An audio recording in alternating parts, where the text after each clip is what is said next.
तो ये तो खुद भूमाफिया की भूमिका में है और सरकार के ऊपर आरोप लगा रहे बड़ा हैं। आरोप लगा रहे हैं। दीनदयाल कुमावत जो आपके कन्वीनर रह चुके हैं, आप कह रहे हो भूमाफिया है। दीनदयाल कुमावत ने करोड़ों का आरसीए में घोटाला किया है। बिल्कुल, मैं आरोप नहीं लगा रहा, मैं सिद्ध करूंगा।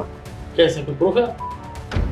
पोथी भरी पड़ी है, पोथी, अच्छा, जिनमें से मैं कुछ कागज आपके सामने आज पेश करूंगा। आप लोग परिवारवाद कर रहे हो। परिवार, मैं किसी बड़े परिवार से आता तो मेरी ये हालत नहीं होती, या मेरे पे इस तरह के आरोप नहीं लगते। दीनदयाल कुमावत जी का खुद का दिया हुआ देवस्थान विभाग में एक एप्लीकेशन है जिसमें उन्होंने आरसीए का स्वयं को मालिक होना बताया है और ये बताया है कि इसका जो प्रन्यासी पद का उत्तराधिकार जो है वो वंश परंपरागत हो और वो सत्यनारायण जी के बेटे, इसलिए उनको चुनाव लड़ने का अधिकार है। ये कहाँ किस कॉन्स्टिट्यूशन में लिखा हुआ है? इसलिए तो मैं कह रहा हूँ कि ये न तो सत्य है न नारायण है, इनके अंदर दोनों ही नहीं है। आप जेल भेजने के लिए तैयार हैं? कोई गलत बात करेगा तो मैं सत्य जरूर बोलूंगा। कोई के साफ तौर पे कह रहे हैं कि मानहानि करेंगे आप लोगों को। इनकी जो स्टाम्प ड्यूटी है वो जब्त हो जाएगी, ये मैं आपको कहना चाहता हूँ। ये उस कन्वीनर पद के लायक ही नहीं थे जिस समय कन्वीनर। हमारी समिति पूर्ण है और व्यवस्थित है। इन्होंने सरकार से और सभी को धोखा देते हुए इन्होंने वो चार्जशीट के बारे में छुपाया, परंतु पार्टी की अनुशासन समिति उस चीज का संज्ञान भी लेगी और उसका उत्तर भी समुचित प्रकार से देगी। भारत रफ्तार में आप सभी का स्वागत है। इस वक्त हमारे साथ मौजूद हैं आरसीए की एडॉप कमेटी के मेंबर आशीष तिवारी। खास बातचीत करते हैं। आशीष जी, बहुत बहुत स्वागत है आपका। थैंक यू भारत रफ्तार में पधारने के लिए। और हमने आपको फोन किया, हमने विशेष मुद्दा चल रहा था इसलिए हमने बातचीत करना चाहिए आपसे। सर, आरसीए की एडॉप कमेटी के फिर से आप मेंबर बन गए, सबसे पहले तो आपको बधाई। धन्यवाद। और अब सुचारू रूप से आरसीए चलने लगा है, लेकिन आपके वो कहते हैं ना, विवाद पीछा नहीं छोड़ रहे हैं। तो अब आरसीए के विवाद पीछा नहीं छोड़ रहे और जो आपके पहले के कन्वीनर से उनसे बड़ा विवाद रहे और अभी भी वो आरोप लगा रहे हैं। वो कह रहे हैं कि राजस्थान सरकार की कार्यशैली पर उठाते हुए उन्होंने कहा है कि विधायक और सांसदों की भूमिका, मंत्रियों की भूमिका पर उन्होंने सवाल उठाया। इस पर आपको क्या कुछ कहना? दीनदयाल कुमावत ने कहा है कि विधायक, सांसद और मंत्रियों की भूमिका पर आपकी ही पार्टी के आरोप लगाए उन्होंने। भारत रफ्तार में मुझे आपने निमंत्रित किया, उसके लिए पहले मैं आपका धन्यवाद देना चाहता हूँ। मैं ये मानता हूँ कि मैं पार्टी का एक बहुत ही छोटा कार्यकर्ता हूँ। जो प्रश्न आपने मुझसे किया है उस प्रश्न का उत्तर देने के लिए मैं सक्षम नहीं हूँ, परंतु पार्टी की अनुशासन समिति उस चीज़ का संज्ञान भी लेगी और उसका उत्तर भी समुचित प्रकार से देगी। पर दीनदयाल कुमावत आपके कन्वीनर रहे, कई गंभीर आरोप उन्होंने लगाए हैं और उन्होंने कहा है कि आरसीए की जो एडॉप कमेटी है वो वर्तमान में अल्पमत में है, ऐसा उनका आरोप है। देखिए, वास्तविक स्थिति क्या है इसकी? हाँ, मुझे ये लगता है कि उनका जो ज्ञान है वो सीमित है और अपूर्ण है। हमारी समिति पूर्ण है और व्यवस्थित है। मैं इस पे इतना ही कहना चाहता हूँ। डीडी कुमावत का ये कुछ भी कहना है कि 24 लाख रुपए के नोटिस देकर जानबूझकर बदनाम करने की उनको कोशिश की गई। उनका कहना है कि इस मामले में मानहानि का केस करेंगे। इस पर आपका क्या पक्ष है? कोई के साफ तौर पे कह रहे हैं कि मानहानि करेंगे आप लोगों पर। देखिए, भारत की न्याय व्यवस्था जो है उसमें किसी भी व्यक्ति को न्याय प्राप्त करने का अधिकार है। अगर किसी व्यक्ति को ये लगता है कि उसकी मानहानि हुई है तो वो स्वतंत्र है, वो न्यायपालिका में जाए। मैं ये कहना चाहता हूँ कि मुझे न्यायपालिका पर पूर्ण विश्वास है कि वो न्याय ही करेगी और न्याय होने पर इनकी जो स्टाम्प ड्यूटी है वो जब्त हो जाएगी, ये मैं आपको कहना चाहता हूँ। कैसे, कोई प्रूफ है? प्रूफ? देखिए, प्रूफ एक छोटा शब्द है, परंतु हमारे पास तो पोथी भरी पड़ी है, पोथी। अच्छा, जिनमें से मैं कुछ कागज आपके सामने आज पेश करूंगा। दीनदयाल कुमावत का ये भी कहना है कि चेक पर तो अन्य लोगों के भी साइन थे, उनकी तो आपकी तरफ भी इशारा है उनका, और इस मामले में कोई अभी तक जांच हुई? देखिए, जांच का तो विषय भी आने वाला है। जांच अभी हम पुराने जो कागज हैं उनको कलेक्ट कर रहे हैं। हमने दीनदयाल जी को भी नोटिस दे रखा है, हमने उनको रिमाइंडर भी दे रखा है। वो संस्थान के कागज उनके पास में है, वो पुनः नहीं लौटा रहे हैं। जहाँ तक सवाल है सिग्नेचर्स का, आरसीए की एक प्रक्रिया है, मैं उस प्रक्रिया की ओर आपको अवगत कराना चाहता हूँ। ये देखिए। क्या प्रक्रिया है सर? ये राजस्थान क्रिकेट एसोसिएशन का ऑफिस नोट है। इसमें उसका प्रायोजन लिखा जाता है।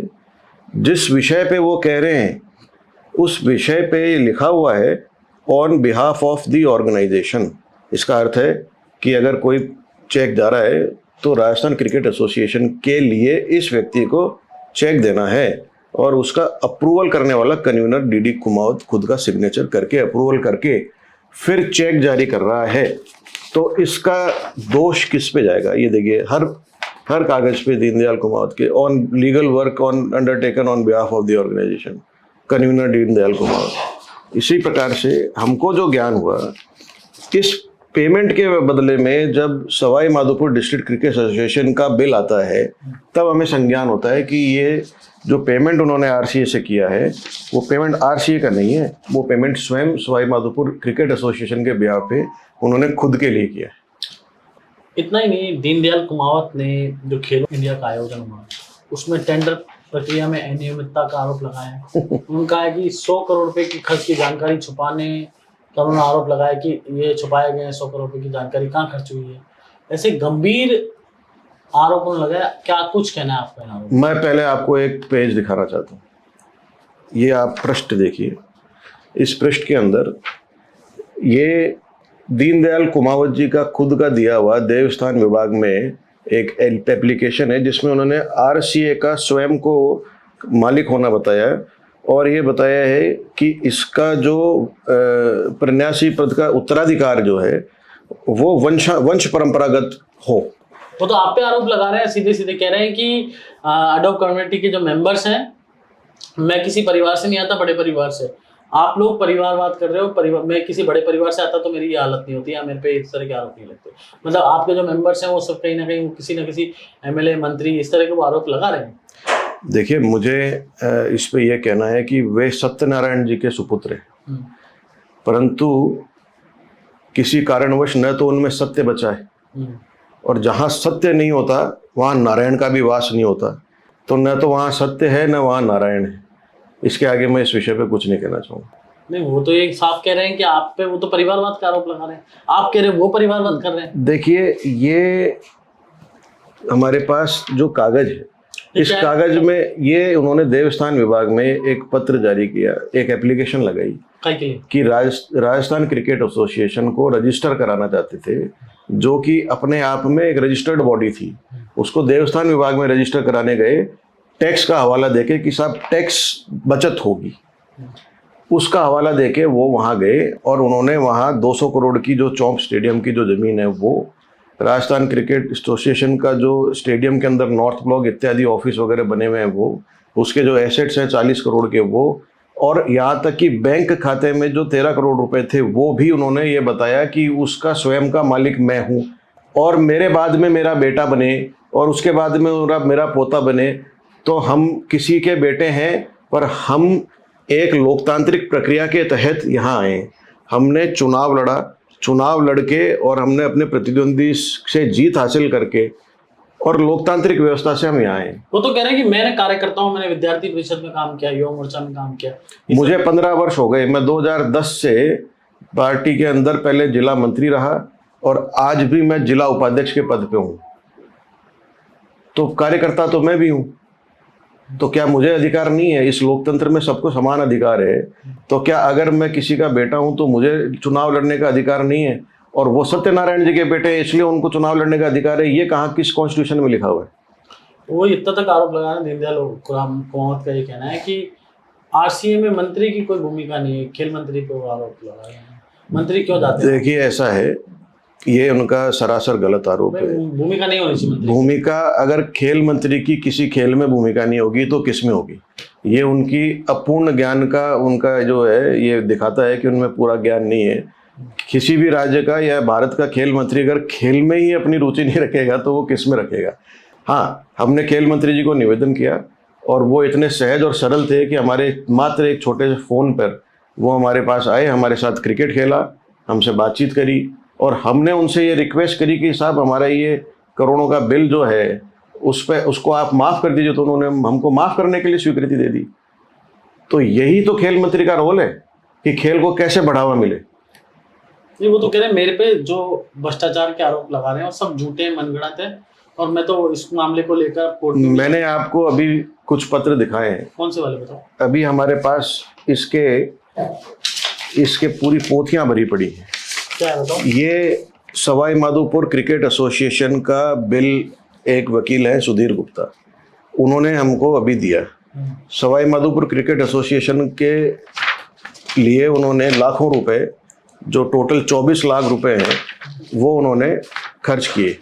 आरसीए के प्रावधान के तहत वो ये खर्चा नहीं कर सकते थे। अध्यक्ष तो थे ना वहाँ के, वो वहां के अध्यक्ष थे, परंतु वो आरसीए के अंदर मेंबर थे। मतलब आरसीए का पैसा डीसीए में, आरसीए का पैसा डीसीए में खर्च नहीं कर सकते थे। अच्छा। वो पर्सनल यूज के लिए माना गया। और जो उन्होंने आरसीए को बताया, तो वो ये कह रहे हैं कि ये जो पैसा जा रहा है, ये legal work undertaken on behalf of the organisation है। तो इन्होंने ये खुद असत्य बोला है यहाँ पे।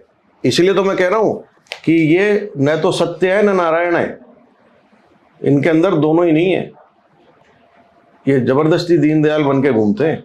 वो तो आपकी पार्टी के कई सीनियर नेताओं पे गंभीर आरोप लगा रहे हैं। इतना ही नहीं, वो मतलब आप लोगों के लिए कह रहे हैं कि भ्रष्टाचार तो वो कर रहे हैं और नाम मेरा ले रहे हैं। देखिए, पार्टी का मैं कार्यकर्ता हूँ।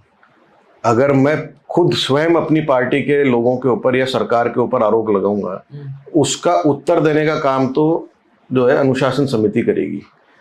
हम लोग सत्य को आगे ला सकते हैं, हम लोग जांच करवा सकते हैं, और जहां तक है हम जांच कमेटी बनाएंगे, और जांच कमेटी बना के जो जांच आएगी उससे सब स्पष्ट हो जाएगा, दूध का दूध और पानी का पानी। नहीं, आपको अभी एडॉक कमेटी जो आपकी है वो आप कह रहे हो कि अल्पमत में नहीं है, वो कह रहे हैं अल्पमत में है, इसकी क्या वास्तविकता है? देखिए, मैंने आपको बताया कि हमारी जो समिति है वो पूर्ण है और पूरी रूप से व्यवस्थित है, और हमारी जो समिति काम कर रही है, जो काम सरकार ने इनको दिया था, इन्होंने उसे 3 बार टाला। मतलब 9 महीने तक इन्होंने उसको टाला। सबसे पहली जो मीटिंग हुई, उसके बाद में हमने सभी सेक्रेटरीज को बुलाया, सभी सेक्रेटरीज सभी जिलों से आए, और उन्होंने एक मत होकर ये कहा कि साहब आप चुनाव कराइए, हम आप लोगों के साथ में हैं, जैसा आप सही काम करेंगे वो हम लोग तैयार हैं, चुनाव कराइए। इन्होंने यह बात सरकार को, न तो सरकार को बताई, न खेल मंत्री जी को बताई, सिर्फ और सिर्फ खुद कन्वीनर बने रहने के लिए इन्होंने चुनाव नहीं करवाई। जिस समय ये कन्वीनर बने उससे पहले इनके ऊपर केस रजिस्टर्ड था। इन्होंने उस केस के बारे में सरकार को, कौन सा केस था? इनके ऊपर कोई क्रिमिनल केस के ऊपर चार्ज रजिस्टर्ड था। कौन सा क्रिमिनल केस था? वो उसकी जानकारी मैं आपको दे दूंगा। परंतु इनके ऊपर क्रिमिनल केस नहीं, इनके ऊपर कोई हुड़दंग और बदमाशी करने का कोई केस रजिस्टर्ड था, जितना मुझे ज्ञान है। परंतु वो चार्जशीट उसकी बन चुकी थी। उसका केस का क्या निस्तारण हुआ यह विषय नहीं था। विषय यह था कि आरसीए का कॉन्स्टिट्यूशन ये कहता है कि अगर आपके ऊपर मात्र चार्जशीट भी बनी हुई है तो अब आप इनएलिजिबल हैं कन्वीनर पद पे आने के लिए या आरसीए का कोई चुनाव लड़ने के लिए। इन्होंने सरकार से और सभी को धोखा देते हुए इन्होंने वो चार्जशीट के बारे में छुपाया और ये कन्वीनर पद पे आए। ये उस कन्वीनर पद के लायक ही नहीं थे जिस समय कन्वीनर, क्योंकि आरसीए का कॉन्स्टिट्यूशन कहता है कि अगर आपके ऊपर कोई चार्ज फ्रेम है तो आप न तो कन्वीनर पद ले सकते हैं, न आप कोई पद के लिए चुनाव लड़ सकते। वो तो कह रहे हैं मैं बेहद ईमानदार हूँ। अब वो तो दूध का दूध और पानी का पानी हो जाएगा। और उनकी जो वाणी है और उनका जो बोलने का तरीका है वो एक अपने कहावत है, उल्टा चोर कोतवाल को डांटे, वो है। और जब कोतवाल पकड़ने आएगा तो दीनदयाल जी आपको कहीं नजर नहीं आएंगे। तो कोतवाल कब पकड़ेंगे? क्योंकि आपको अब हम कमेटी बना रहे हैं। कमेटी अपनी फाइंडिंग्स जो हैं वो हमको पेश करेगी, उसके हिसाब से हम जो नियमानुसार हम काम करेंगे। उसमें अगर हमको कंप्लेंट करानी होगी तो हम कंप्लेंट जेल जाएंगे। जेल जाने के बाद वो रिजल्ट जो है कमेटी की रिपोर्ट पे आएगा। आप जेल, पूरी संभावना है।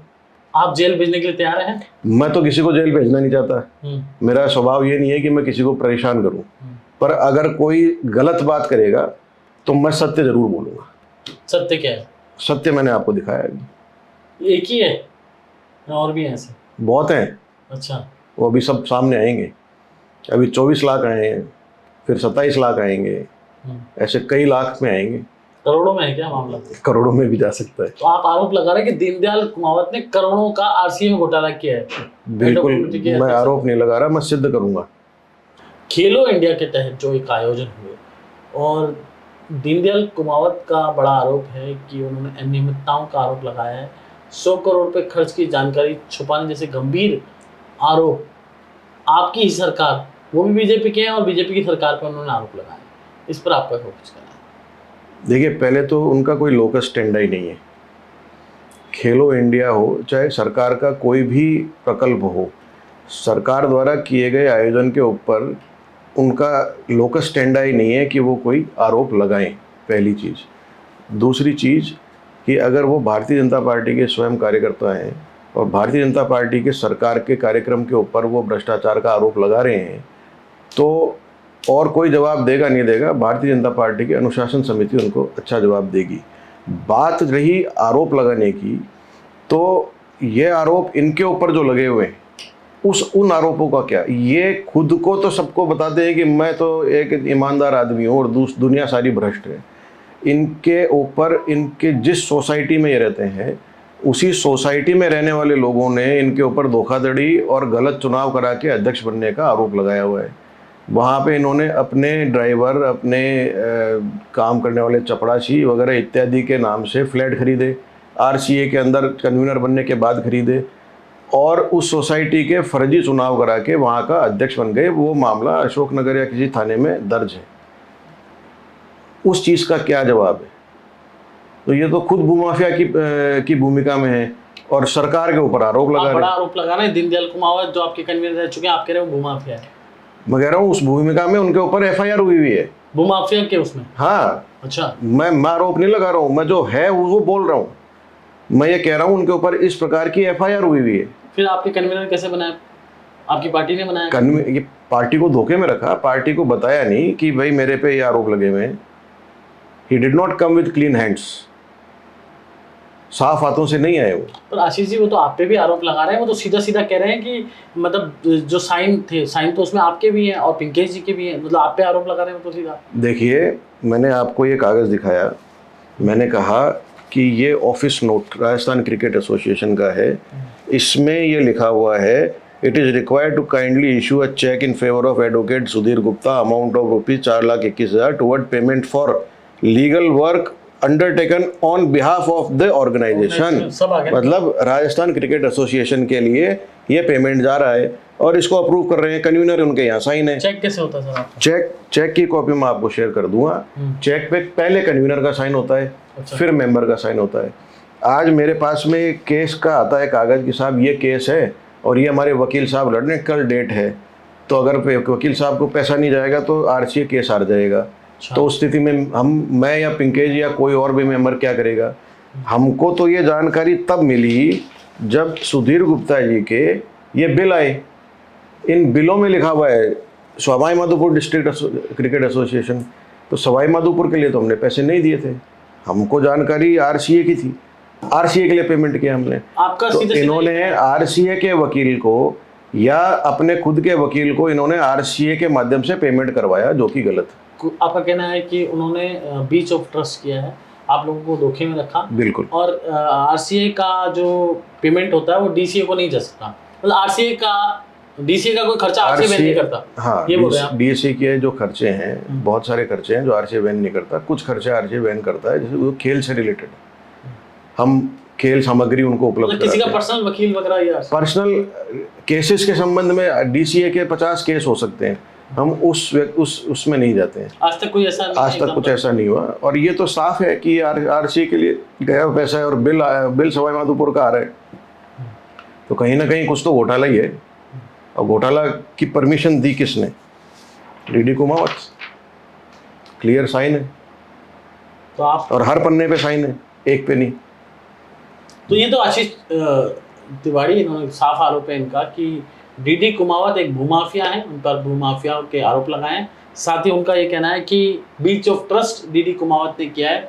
ये कहना है कि लाखों रुपए का जो भुगतान है, जो सवाई माधोपुर क्रिकेट एसोसिएशन के अध्यक्ष हैं डीडी कुमावत, वहाँ जो लाखों रुपए का भुगतान है वो उन्होंने डीसीए का भुगतान, डीसीए का जो काम था, डीसीए के अध्यक्ष थे डीडी कुमावत, और उनका जो उन पे जो केस वाला मामला था उसके जो वकील थे उसको पेमेंट आरसीए से कराया है। ये कह रहे हैं एथिकली ये गलत है और ये एक तरह का घोटाला है, हम इसकी जांच करा रहे हैं। लेकिन बड़ा सवाल यही आशीष जी, कब आप कह रहे हैं जांच, वो आप पे आरोप लगा रहे हैं, आप मतलब इस अगर आप वो गलत है तो आप उन पे कार्रवाई क्यों नहीं करते? अब तो आप तो एक तरह से एडॉप कमेटी के मेंबर हैं।